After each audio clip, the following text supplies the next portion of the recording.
Dahil sa lubos na pagmamahal niya sa bayan, Pangulong Digong inaresto, diyan na mapapatunayan na wala ng hustisya sa bayan, kahit walang warrant of arrest hindi pinaaresto. Ano na mga kababayan, hayaan lang ba natin na ganito nila babuyin ang mahal nating si Tatay Digong? Halina't panuurin at ating husgahan kung nararapat ba siyang ikulong. Kung saan makikitang nakaabang na di umano ang mga Interpol ng ICC para arestuhin ang dating Pangulo at former mayor ng Davao.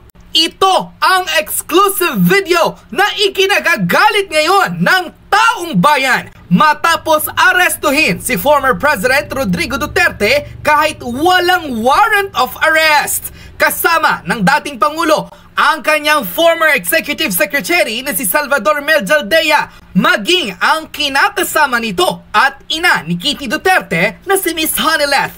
Tila dito'y makikita ang pangamba at takot ng asawa ng dating Pangulo dahil tila hindi raw nila alam ang gagawin sa former president. Lalo't tiyak raw na kapag ito ay kinuha ng ilang mga taga-Interpol ng International Criminal Court, tila may masamang araw bang balak gawin ang mga taong ito.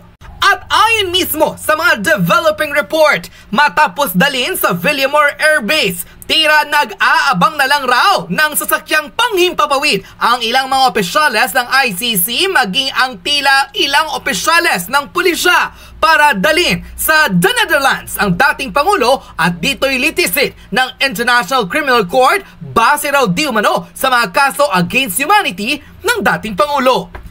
Panoorin ang nakakagigil na viral video ngayon sa mundo ng social media, maging ang mga kasalukuyang updates mula kay Senator Christopher Lawrence Bongo, kung saan kitang-kita ang pagmamahal ng taong bayan na siyang sinuportahan ng dating Pangulong si Rodrigo Duterte at kahit kailan ay mananatili raw ng mga taga-subaybay ng dating Pangulo hanggang sa lumabas kung ano ang totoo. Narito't panoorin ang full video. Asa si Bingbong? Bong! Bong! Bong, halika Bong, tinan mo. Abusado kayo na sila. Dili mo hindi dapat ito agyanan. Ayaw lagi, wala lagi warang. Bong, Bong, just Bingbong. Ayaw na. Magsakay tayo lahat dyan. Ayaw ka magsama kayo dito ay magkarga niya. Lakaw na ayaw, inisipon ng bata, ayaw sila. Ha? Yung si Betty. Ano na kayo doon? Oo. Nahuwarang ang bata. This is far from being respectful. Ayoko na pong dagdagan. Siguraduhin niyo lang po na nasa maayos na pagsulat. Yun po ang aking pakiusap.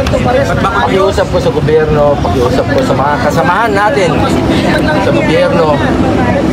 Mahal namin kayo noon. Mahal kayo ni Tatay Digong. Hindi siya nagkulang sa inyo. Sana mahalin niyo rin po siya. Mahalin natin si Tatay Digong. Dasal tayo. Balik lang po sa question niya, sir. Do you think deserve po the former president? Please ensure he's safe here in Sir, as far as you know, sir, ano nangyayari sa to? Just ensure he's safe here. Sir, as far, can you give us an update, sir? Ano exactly nangyayari sa loob, sir? Kahit kanina po nagre-request si Kitty at saka si Tatay Digong, nagugutom na po siya. Kanina pa, tawag ng tawag kanina.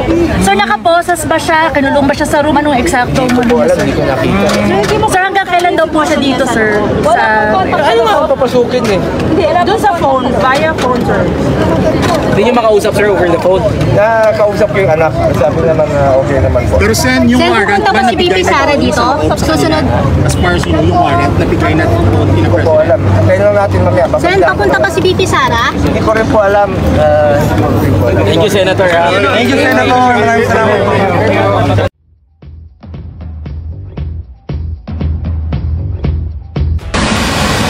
Magandang umaga po sa ating mga kababayan. Papunta po kami kay ating Pangulong Duterte. Tama ko po ang mga doktor niya. At reviewin muna natin ang kanyang kalusugan dahil kahapon may reklamo po siya, sumasakit ang kanyang likod ayon sa kanyang pamilya. Kaya nagdala po kami ng kagamitan at ambulansya. Importante po at karapatan ng bawat Pilipino unahin ang kalusugan. Constitutional right po yan ang medical.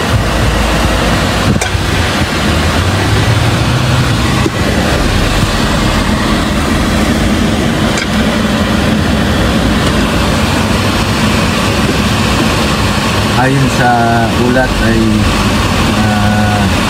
dinala po siya sa Villa Maderbis 250. Ito po yung dating kung saan po ito yung air wing na nag-deserve po sa former President Duterte. Dito tayo sa loob ng ambulansya.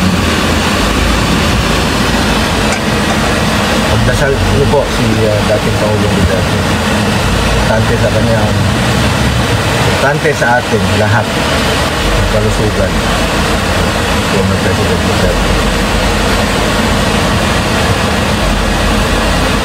Sir, kaya bali nagpatawag kayo ng kanyang mga doktor. Susunduin nyo ngayon si Kanina Presidente. po, kasama ko yung doktor niya, hindi kami pinapasok. Hindi po kami pinapasok kanina ng security ng airport. Ay, utos raw po. So, sumunod kami. Even with the doctor, sir? Sumusunod lang po ako. Naintindihan ko naman yung mga... Hello, pakisagot muna. Hindi. Pakisagot muna yung maingay. Sir, meron bang sinabi sa inyo si Presidente na hindi magandang pakiramdam kaya nagtawag na kayo ng doktor?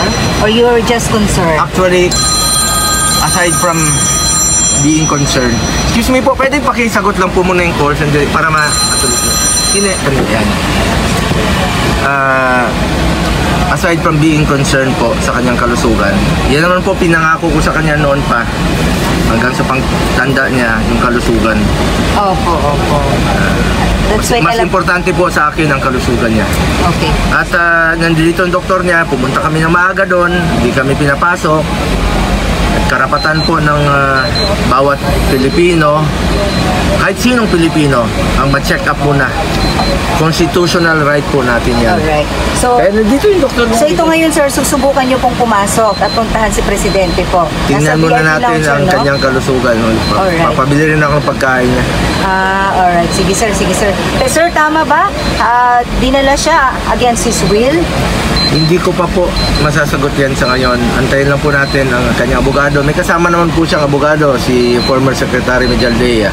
Opo. Hindi ko po alam kung ano yung papel na pinakita sa kanya. Sir, hindi siya na-check kanina, physically, medically, bago po siya dalhin dito? Hindi ko po masasagot yan dahil hindi po kami pinapasok. Kaya nga po may ambulansya kami rito. I see. Ito ang gamit ko. Alright. So kayo na po, sir, nagtawag nito para madala po si Sir sa Cardinal? Actually, schedule talaga namin itong magdala ng ambulansya para masigurado. Upon his arrival po? Dahil he is scheduled for medical check-up tomorrow. Medical procedure tomorrow. Alright. Okay po, sir. Thank you very much po, sir. Salamat po sa mga kababayan natin.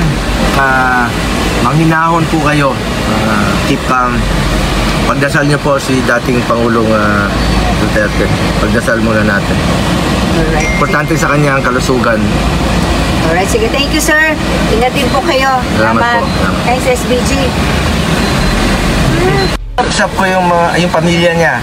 Usap ko yung si Ma'am Hanilet. Nakausap ko si former Secretary Medialdea. Nandun daw sila sa loob ng kampo sa Villamor. So inaantay namin makapasok po ngayon. Sir, ano lang sabi sa inyo? Pagkababa ng aeroplano, kinuha na siya ng Interpol, gano'n? Hindi ko alam kung sinong kumuha sa kanya, pero may mga pulis. At hindi ko kami pinapasok, pinagbawalan po. Ako, ang mga doktor niya. Doktor po ang kasama ko. Sir, may sabi kasi na yung arrest warrant daw po is from Interpol? Hindi ko pa po makukonfirma yan. Pero saan daw po ididiretso si PRRD, sir? Yan po ang hindi pa namin masasagot sa ngayon. Magbabalita po kami sa inyo makita natin. Kuya, sir, para hindi para komportable sila. Ayun, para sa lahat. Sir, kumusta daw po si PRRD? Hindi ko pa po masabi kung nasa maayos ang kalagayan dahil kagabi po masakit daw po ang kanyang likod. Kaya siguraduhin muna natin na sa maayos ang kalagayan. Dito po yung mga doktor niya, saka yung medical team. Sir, after po na mahawakan ng PNP si PRRD, paano po ba? Isasayalim po ba siya sa medical check-up muna bago po kunin ang tuluyan ng PNP? Karapatan po ng Pilipino na magpa-check up muna siya. Tingnan kung nasa maayos ang kalagayan. Hindi nga kami pinapapasok eh. Pero sir, ano po yung sabi ng pamilya niya? Chinek up po na ba siya bago siya kunin? Hindi ko pa po masasabi. Babalitaan ko lang po kayo mamaya. Sir, kasama... Pagdasal nyo, manghinahon po tayo. Pagdasal natin si former President Duterte. Sir, kasama po nasa ba... maayos ang kanyang kalagayan. Sir, kasama po ba ni FPRD si Vice President Sara Duterte? Sa pagkaalam ko, hindi po yata. Sir, sino lang yung kasama niya ngayon na immediate na maalalay sa kanya? Anak niya, apo niya, at yung kanyang nurse, at saka si former Secretary anak siya. Apo, sino pong anak, sir? Si Kitty po. Ayun. Okay na kayo, guys? Okay na. Salamat po. Salamat po. Salamat po. Ay, sir, last na lang, sir. Against his will po yung pagka-aresto kaya hindi ko pa po masasagot sa ngayon, but sumusunod naman po sa batas. He is a lawyer, abogado po si dating Pangulong Duterte. Sumusunod po yan sa batas. Sir, available daw po. Anong gagawin yung hakbang kung didiretso na siya, kunin na siya ng Interpol? Pwede ba yon? Legal muna, legal. Sir, available daw po yung inciting to sedition? Magbe-bail po ba? Hindi ko po alam anong kasong sinampa sa kanya. Okay na. Salamat po. Thank you, sir. Pagdasal niyo po, manghinahon kayo. Pagdasal niyo po si dating Pangulong Duterte. Mahal natin si Tatay Digong. Mahal na mahal po natin siya. Importante yung kanyang kalusugan. Sir, ano pong... Ginawa niya ang lahat para sa bayan. Sir, minahal niya tayong lahat. Pagdasal natin siya. Bilang ganti, pagdasal po natin siya. Sir, ano pong implication nito sa mga Pilipino? Manghinahon lang po kayo. Sir, papasok ba kayo sa loob? Inaantay ko po, papasukin ako. Sir, sabi kanina ni Yusek Loring, wala naman daw na i-serve na arrest warrant? Wala po ako nakikita. Hindi nyo pa nakikita na na-serve na? Hindi na kami nakapasok po. Hindi po kami pinapasok. Pero sir, ongoing na negotiation kung pwede kayong makalapit sa Pangulo. Tapos sir, kasama sa negotiation ninyo kung sa ospital siya diretso? Check up muna. Check up muna. Dapat. Ngayon sir, sa Cardinal. Okay sir. Check up muna sa Cardinal.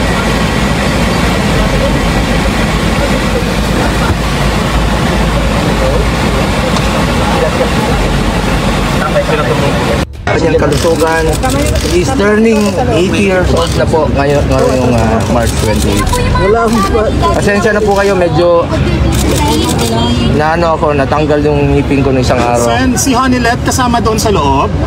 Kasama po sila sa flight. Okay. Sir, where is VP? Where is the Vice President, sir? Kasama ba ni PRRD? Sa pagkaalam ko, hindi po. Nandito na ba si VP? Hindi ko rin po alam. So, nakausap niyo si VP Sara? Pasensya na po pasensya na po kayo. Hindi ko alam yung mga ibang detalye dahil isa po akong senador. Umuwi po ako. Nauna ako umuwi, trabaho muna. Sir, kamusta yung family? Nung kausap niyo si Kitty, okay ba siya sa loob? Gutom na po, nagugutom po si Tatay Digo. Ito yung pizza. Request daw po yan ni PRRD, sir. Tsaka ni Kitty. Tsaka nung apo. May yung apo sa tuhod. Apo sa tuhod. May kasama po siyang apo doon. Sino pa po? Ang Hanilet, Kitty, apo. Sino po itong kasama? Hindi ko na po alam. Sen, si Doc po, pwede. Doc, hindi ko alam yung entourage siya. Ano yung gagawin nyo kay PRD? Check nyo agad yung ano niya? Kasama po yan. Schedule po siya for medical procedure bukas. Anong procedure? Ang doktor po nakakalam niya. Doc, anong procedure? Anong procedure po, Doc? Ano po yung Doc? Sorry. Wala tayong permission sa pasyente para Ano daw? walang permission daw pag ano. Baka kayo mabante. Uy! Nasa likod. Kayo magtulakan. Okay, Rayson do. Yun na po.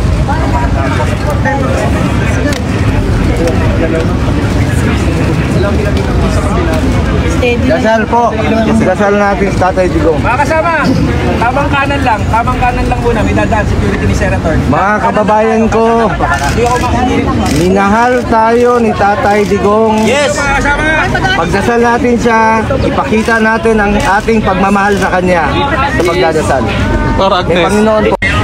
Sino, sir? Sino?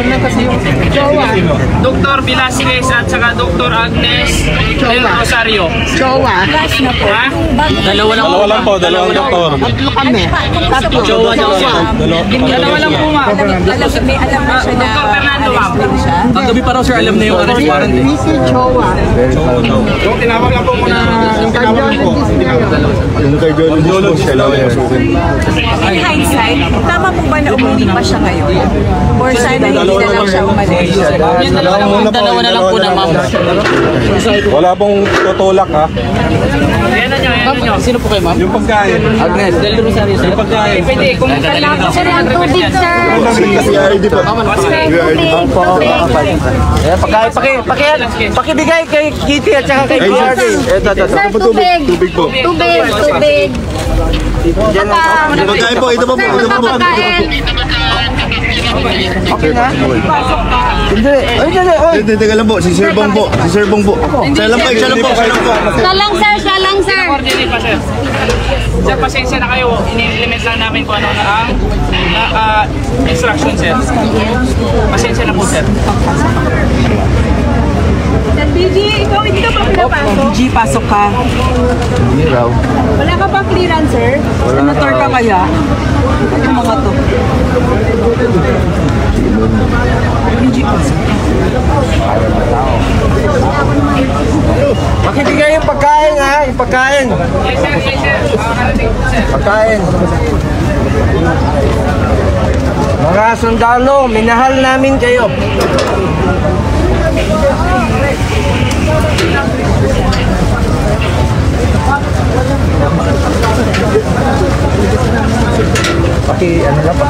Ano sabi ka Marillo?